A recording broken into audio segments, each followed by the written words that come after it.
How you doing? This is Jared, and welcome back to the Vermin video blog. I'm sitting outside on my deck right now. I figured I'd enjoy this nice, gorgeous October day and tell you a little bit about the project that we got going on. Today's topic is going to be getting out of the mindset of World of Warcraft.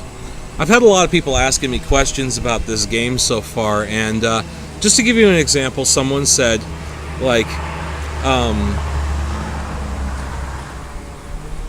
I want to make sure that if I, when I get I want to ask if how mounts work, and will I be able to kill bosses and get a nice rare mount drop? And I'm like, mount drop? Why would a mount drop off of a boss? It's not like the guy's got a horse in his backpack.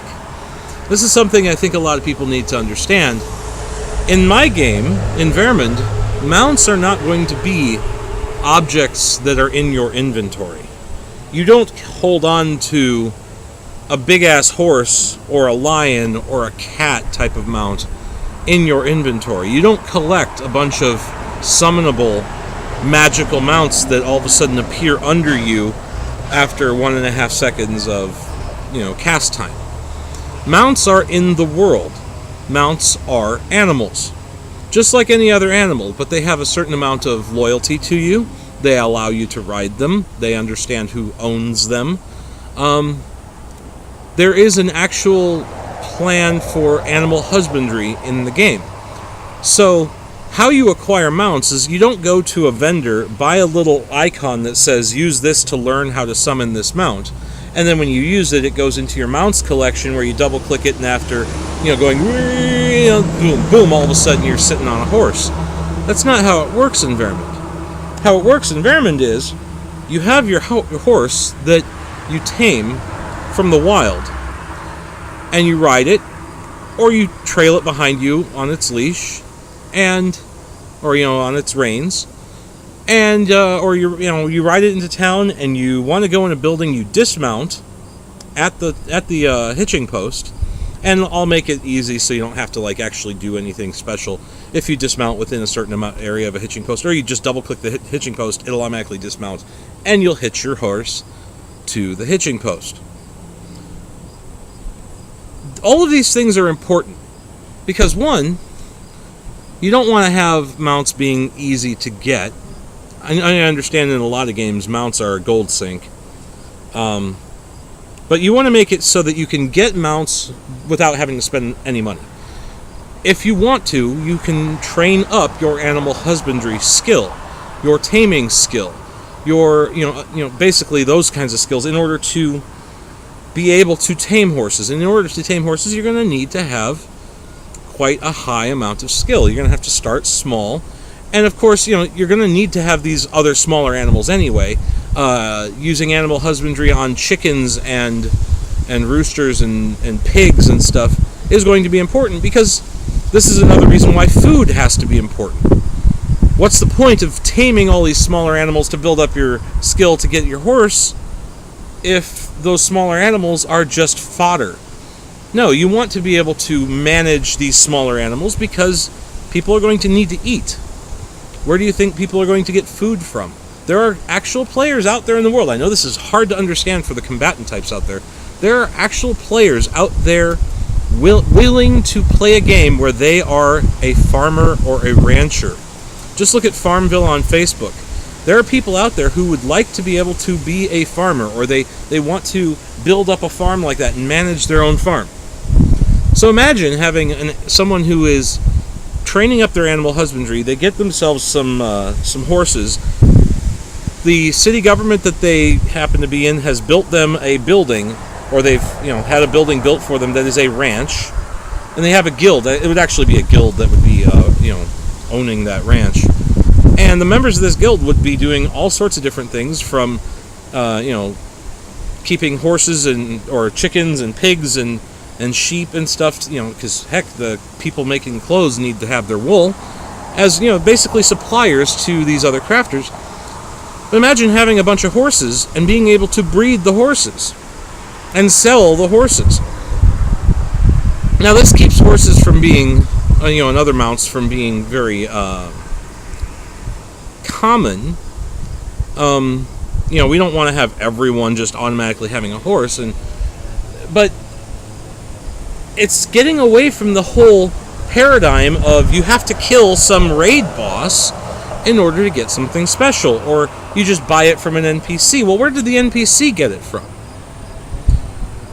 Supply chains are important in an economy, and all of the attempts that WoW and Rift and Terra Online and all these other games use to short-circuit those supply chains in order to provide the players with items that weren't rightfully earned and worked for, that kind of thing breaks the economy. And so they get around it by having NPCs that have an unlimited supply of horses. They're just untenable in terms of the cost and the gold cost.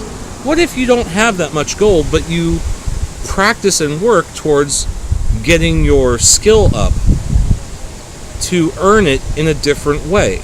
Wouldn't you like to earn it in a different way rather than being a gold monger? There's another limiting factor here as well. Supply and demand dictates to people what they would like to do. If there's not enough profit in something because there's too much supply, then people will drop out of a market.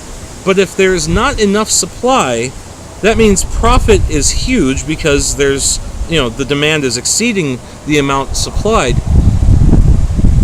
So imagine in the terms of amount, people want horses like you wouldn't believe. Well, that creates incentives, and incentives matter when it comes to economies. Imagine having that incentive of, people want horses, so they're going to want to be going around and, either taming them themselves or, establishing themselves as ranchers. That gives an incentive to, like, a city government guild to build that ranch with those stables for those horses so that they can actually have animal husbandry people be attracted to their city to claim that building, to start their business, to bring horses to that city, so that that city can say, we have this great rancher clan here that produces 20 horses a week. And other cities are like, well, we have actually 2 ranches, one on either side of town, and each one of them produces 15 a week. So that's 30 a week that we have here. Now imagine you have a city where it's like they got 3 ranches, one of them is nothing but a supplier of rare mounts. That's a selling point for that city, to bring people to that city to be citizens, to grow that city. And this is just one of the incentives that is built in to the structure of this game, just by virtue of the fact that we don't have NPCs automatically selling this stuff. That we don't have the same products in every single city like you see. When you can buy the same things from every single, city, because they all have duplicated vendors all over the place so that there's no actual supply and demand curves to worry about, all of this stuff is lost. So economics matters in a game like this, and I hope I kind of helped to illustrate how you can actually have a game with mounts that are acquired by people who never ever have to pick up a sword, to supply those people who do pick up swords with their mounts that they want in order to ride off into the sunset and ride off into combat. Because, see, it's not just going to be about the mounts and the horses, it's also going to be about mules and other pack animals and, beasts of burden to, plow the fields or pull that cart full of, ore that you're taking from the mine to the smelter. Because that's going to be important too. All the horses that you see coming out of that stable being sold aren't going to be used for adventurers to go riding around and flaunting their wealth. They're going to be needed by other players, other crafters, to pull around their stuff. because inventories are going to be important. Inventory sizes are going to be important. You're not going to be carrying 15 swords on you just simply because you have 15 slots in your backpack. No, that's not going to be how it works. When was the last time you were able to pick up 15 swords at once and put them all into a backpack? No, you're probably going to want to put all 15 of those swords on a little hand cart and drag the hand cart behind you. And so you see, this is where I'm going with this game. Making inventories makes sense. Making mount acquisition makes sense. Making the economy makes sense. And in doing so, opening up opportunities for all types of players to play the game in a way that makes them happy rather than being forced into a paradigm of combat all the time. It's a big truck. So I hope that gives you an idea of what I'm aiming for, and helps you break out of the mentality of World of Warcraft, because not everything has to drop off a raid boss.